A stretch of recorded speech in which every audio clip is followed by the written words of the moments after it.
the quick take on things that you need to see for staging renal masses. So this patient has renal cell carcinoma.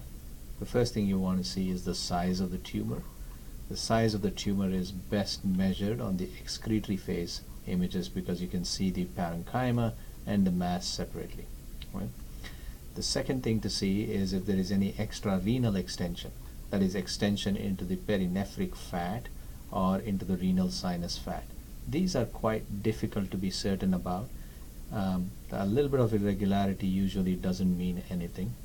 And also, if there is bulging of the mass into the renal sinus fat or renal calyces, that generally does not mean that there is invasion, but it is useful to mention this in your reports.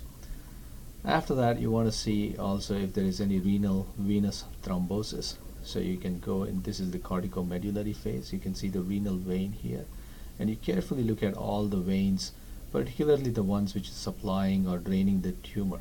And in this, you can see the attenuation of this vein is slightly different to the attenuation of the other branches, suspecting tumor. And you can confirm that in the delayed phase imaging, where you can see that there is a tumor thrombus in the renal vein.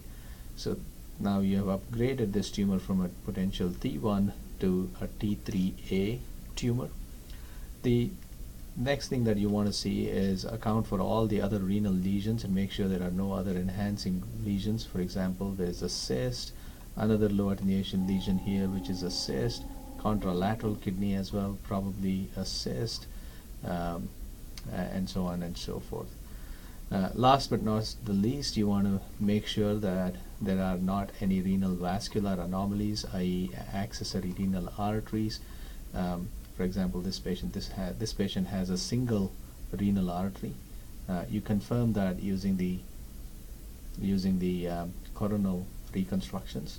Here it is a single ostia, and also there are no circumaortic or retroaortic renal veins.